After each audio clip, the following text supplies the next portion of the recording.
Jace stumbled over a jagged piece of asteroid rock, cursing under his breath as the low gravity made his clumsy landing look like a zero-G slapstick routine. He brushed dust from his worn flight suit and squinted at the shimmering field ahead, a lattice of crackling energy stretching like a bad neon sign across the crater floor. Of course, he muttered, because nothing says fun Saturday like almost dying in a cosmic toaster. The trap wasn't subtle, pulsing in irregular waves that hummed with a frequency that made his teeth buzz, but it had a kind of cruel elegance, as if it were designed by someone who enjoyed both efficiency and irony. He reached into his utility belt and pulled out a tangle of wires, a handheld flux stabilizer, and a roll of duct tape. "I'm about to make engineering history," he said, mostly to himself, "or at least a catastrophic fireworks show." Then he noticed her. She was crouched on the edge of the energy field, frozen in a mix of fear and calculation, her long ears twitching like delicate antennae. The ears were the first thing he saw, trailing behind her like pale banners in the faint asteroid wind. She looked human in every other way, slight, graceful, with a curious tilt of the head that suggested both intelligence and mischief. "Don't move," he shouted. "Well, unless moving is, dying, then please move, preferably diagonally." She blinked, apparently processing his words, but didn't run. That, he decided, counted as progress. The trap's energy pulse jumped and she yelped, a musical sound that made him wince. "Ow. That's not the way I like to start my week," he quipped. He lunged forward, managing to hook one end of the flux stabilizer to a protruding rock while simultaneously trying not to impale himself on jagged crystal formations. Sparks flew. He cursed again in a more colorful fashion, but eventually managed to create a temporary shield around her. "Don't worry, I have no idea what I'm doing, but I do it with confidence," he said, grinning despite the sweat running down his temple. She tilted her head, letting out a sound that might have been laughter or a warning. So plan B," he muttered, glancing at his toolkit.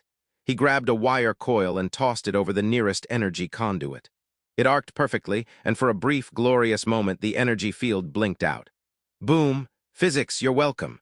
She took the hint and scrambled toward him, and he caught her arm just as the pulse returned, singeing his glove. "Okay, minor singe, but nothing a little aloe vera and universal-grade first-aid gel can't fix," he joked. Her ears twitched in a way that suggested amusement rather than irritation, and he realized she wasn't as frightened as he first thought. Maybe just cautious, maybe calculating. "Name S. Jace," he said as he helped her steady herself on the crater floor. "Pilot, engineer, professional chaos magnet, you are." "Leora," she said, her voice like a soft melody, cautious but carrying a hint of curiosity. She straightened, brushing the dust from her suit with elongated fingers. Her long ears flicked behind her with every movement, a subtle display of mood that Jace found fascinating. "Thank you," she added after a pause. "Don't mention it," he said, trying to sound casual while inwardly noting that this might be the first time he had actually saved someone without immediately breaking something else. "Seriously, I live for moments like this. My mother would be proud." He winced at the joke and immediately realized she probably had no concept of human family humor. She gave a faint, almost imperceptible smile. He counted that as a win. They began moving across the crater together, his arm around her shoulder, her ears twitching in rhythm with the energy pulses still lacing the ground around them. He made a running commentary on their progress. "If I survive this, I fully expect a medal, a parade, or at least a moderately enthusiastic high five from some alien dignitary, preferably all three." She glanced at him, and this time the smile was a little wider, though careful. A sudden tremor rocked the asteroid, sending loose rocks skittering in low gravity. Jace caught a falling piece midair with a flourish, trying not to look too heroic. "See, multitasking, mostly for your benefit, obviously. Pure altruism, me being here. Totally." Leora raised an eyebrow and her ears flicked sharply. He made a mental note, never underestimate the expressiveness of alien ears. They reached a safer plateau, and he lowered himself to sit on a flat rock, gesturing for her to do the same. "Okay, breathe. You might notice my face is now covered in cosmic dust and determination. Also minor panic." She sat beside him, her long hair brushing against the edge of the rock, and for a moment the only sound was the quiet hum of residual energy in the air. "So human," she said finally, her tone teasing despite the tension. "You risked your life for someone you barely know." "That is unusual." Jace shrugged, leaning back with a mock heroic pose. Or maybe I just enjoy the thrill of impending doom. Honestly, it's a hobby, collecting near-death experiences and awkward social interactions. Works well on weekends. She tilted her head again, ears twitching in rhythm with his words, and he realized he liked that she seemed to understand humor, even if it was clumsy human humor. I suppose you could say you have a talent for chaos, she said, and yet you survived. Talented chaos magnet, he corrected. Comes with a certificate somewhere in the galaxy, I promise. He looked around, then leaned closer with a conspiratorial whisper. Full disclosure, I probably have no idea what I'm doing most of the time, but hey, sometimes luck favors the ridiculous. She let out a small, musical laugh at that, the kind that seemed to vibrate through her long ears and made the hairs on the back of his neck stand up in an oddly pleasant way. A shadow passed over the plateau, and Jace squinted toward the asteroid's ridge. Ah, he said, the universe apparently has a sense of timing and enjoys dramatic entrances. Leora stiffened slightly, her ears flicking backward in subtle alarm, and he realized she wasn't alone in this story. Whoever, or whatever, was coming up the ridge was likely why she had been trapped in the first place. Stay close, he murmured, standing and brushing dust from his knees. She moved instinctively beside him, her presence quiet but grounding. I don't know what's up there, but between the two of us we've got style, grace, and at least 3 different ways to survive an energy trap. And maybe, just maybe, charm. He winked. She rolled her eyes, but the faintest smile lingered. As the shapes of other figures began to emerge on the ridge, Jace felt a curious mix of dread and exhilaration. Well, he said aloud, if this is how my Tuesday starts, I might just make it a regular habit. Leora nudged him lightly with her elbow, and he returned the gesture. In that unspoken moment, amid the looming threat and cosmic chaos, a fragile but undeniable bond began to form between the human and the alien girl with the long, expressive ears. The ridge trembled slightly as more figures emerged, and Jace squinted against the harsh light of the nearby star. There were 5 of them, all women, all bearing the same long, expressive ears as Leora, their movements graceful but measured, like predators studying something curious yet unthreatening. Ah, Jace whispered to Leora, company, and judging by the way they're staring at me, probably the kind that writes strongly worded interstellar complaints. Leora's ears flicked in rapid succession, a clear sign of irritation and concern. She stepped a little closer to him, as if to silently say, don't mess this up. Jace raised his hands slowly. Hello, friendly human here, not planning on cosmic mischief, promise. One of the women tilted her head, ear twitching, clearly unimpressed, and Jace added, I bake cookies too, if that helps. Well, space cookies. They may be slightly radioactive, but I hear that's all the rage in some sectors. Leora covered her mouth, trying not to laugh, and Jace considered that a small victory. They approached cautiously, gliding over the jagged terrain with uncanny precision. One of the women, taller than the rest, stepped forward, her ears tracing invisible patterns in the air. Who is he? She asked in Leora's melodic tongue. Leora's voice was soft, yet carried clearly. He saved me from the energy trap. There was a brief pause. The tallest woman's eyes narrowed, scanning Jace as if he were a puzzle missing a few pieces. Jace stepped forward, offering his most disarming grin. That's me, Jace. Certified chaos engineer, self-appointed alien lifesaver, occasional disaster magnet. The women exchanged glances. One of them raised an eyebrow so high it nearly brushed her ear. Jace leaned closer and whispered to Leora, maybe I should have prepared a PowerPoint presentation or a holographic puppet show. That might have helped. Leora's ears twitched with amusement, and Jace decided to press on. I come in peace, with jokes, minor heroics, and fully stocked pockets of universal survival tips. Also, I bring snacks, though they're mostly dehydrated. The tallest woman studied him, then gestured to her companions. They moved as a single unit, circling him like a team of skeptical judges. Jace rubbed the back of his neck, trying to appear confident. I get it. You're judging me. Fair enough. I'd judge me too, if I were capable of such elegance and terrifying ear mobility. A small, almost imperceptible ripple of laughter moved through the group, and he took it as a sign he hadn't completely ruined first impressions. So, he said, leaning against a jagged rock, I assume you've been sent to verify that I'm not a complete disaster. You're welcome to do so scientifically, emotionally, or via interpretive dance. I'm flexible. The women did not respond, though one of them twitched her ears in what Jace interpreted as an alien version of eye roll. Leora stepped forward. They are cautious, she explained. Humans are unpredictable. You are unusual even among your kind. I like to think of it as avant-garde unpredictability, Jace replied, arms wide. Keeps things interesting. Also, it makes for better stories later. Trust me, my memoirs will be spectacular. Leora's ears flicked sharply, and he realized she was laughing silently. That gave him hope. The women finally stopped circling. One of them produced a small device that emitted a soft blue light, scanning Jace from head to toe. He coughed. Scanning me? Look, I've got nothing to hide except a really embarrassing dance routine from last week. But that's classified. The scanning light paused at his chest, then moved down, and he waved. Hi there, good light. Nothing to see but charm and questionable decision-making. Leora snorted quietly, earning him a grateful grin. You speak strangely, said the tallest woman finally, her voice a mixture of curiosity and authority. Yet your actions saved her. Why? Jace thought for a moment, scratching his head. Honestly, habit, boredom. Slightly heroic tendencies fueled by caffeine. But mostly, I saw someone in trouble and I thought, well, that would be awkward if I did nothing, so I did something. He added quickly, and yes, I accept that it sounds foolish. I'm fluent in foolishness. You'll see more of it if you stick around. The women exchanged quiet, incomprehensible murmurs, ears flicking with intensity. Leora stepped between him and the group, her own ears raised protectively. He is honest, he does not lie when he speaks of himself. She gave him a pointed glance, and he is capable, he has proven it. Jace grinned, puffing his chest out. See, verified, officially capable, also still funny. Minor miracle, right? One of the women tilted her head, studying him with piercing eyes, and Jace quickly added, I do have some redeeming qualities beyond humor, I promise. Slightly better at alien tech than a toaster. Definitely better than most humans at not exploding in zero gravity. You can check references if you want.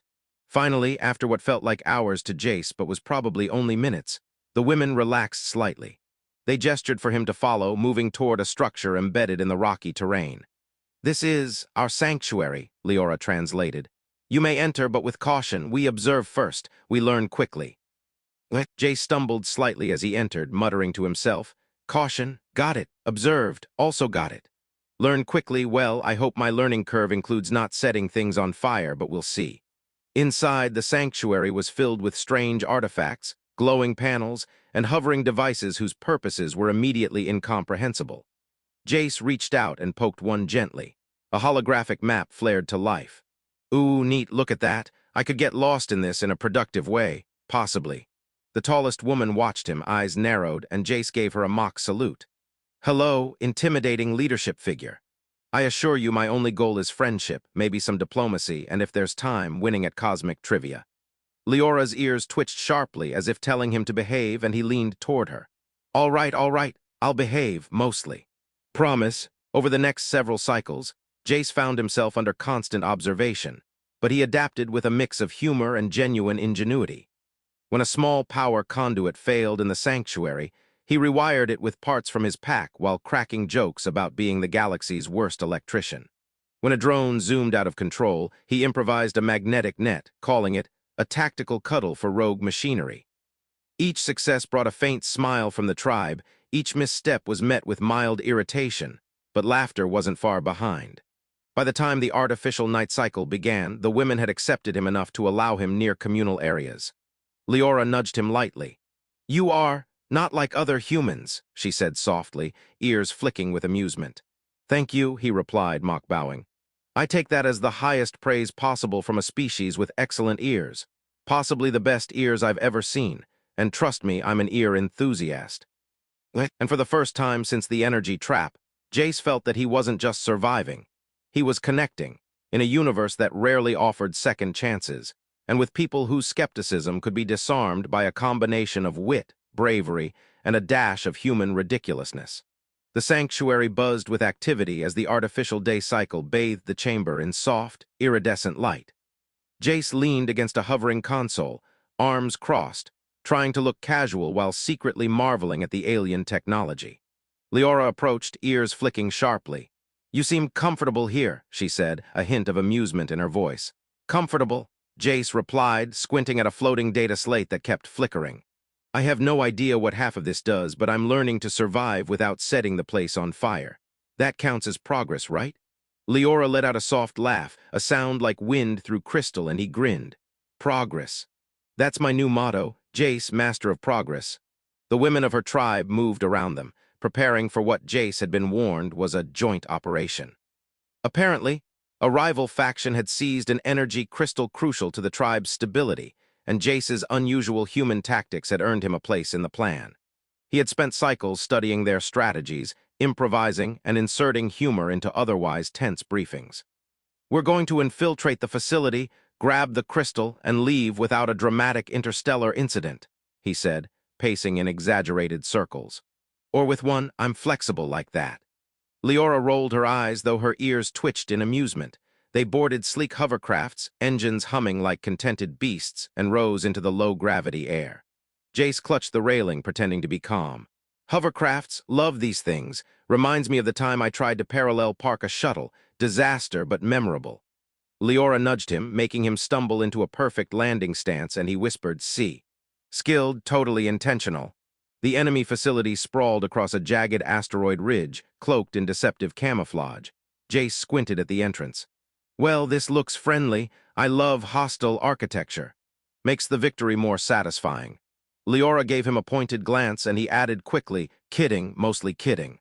Inside, corridors twisted like labyrinths, but Jace had improvised a holographic map using leftover tech from the sanctuary. Behold the human navigation system, occasionally accurate, always entertaining.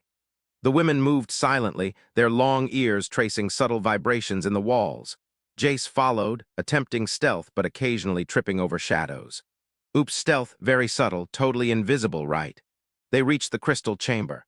The rival faction had automated defenses, floating drones, laser grids, and a low hum that made Jace's teeth tingle.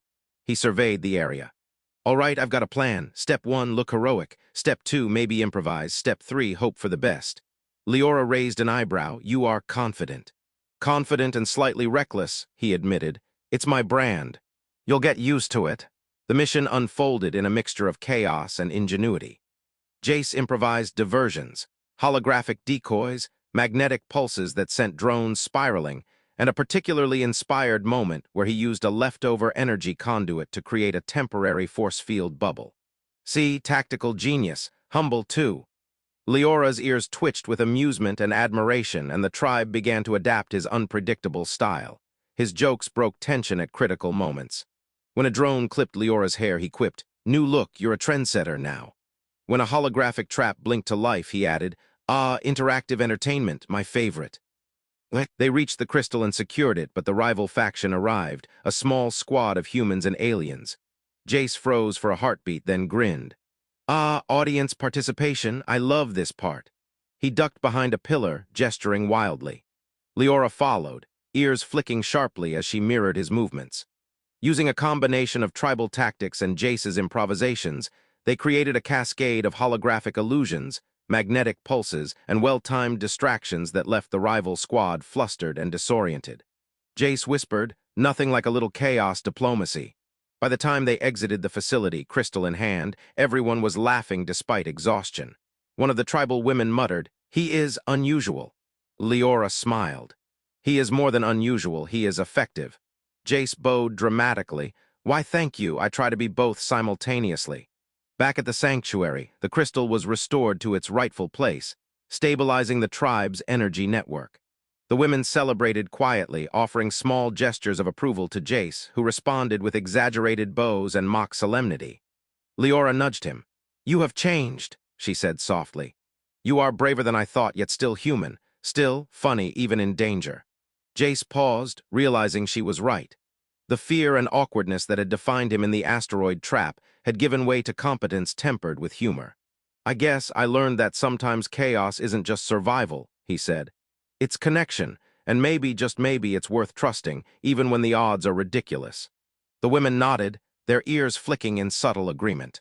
Jace turned to Leora, who looked at him with quiet pride. "You belong here now," she said. "Not as a stranger, not as an outsider, but as part of something bigger." He smiled, feeling a rare warmth spread through him. "I like that," he admitted. "And I promise I'll try to keep the explosions to a minimum. Well, the unintentional ones, anyway." Leora laughed, her ears flicking in delight, and for a moment the tension of interstellar politics and near-death experiences melted into quiet camaraderie. Jace had arrived as a reckless human, brash,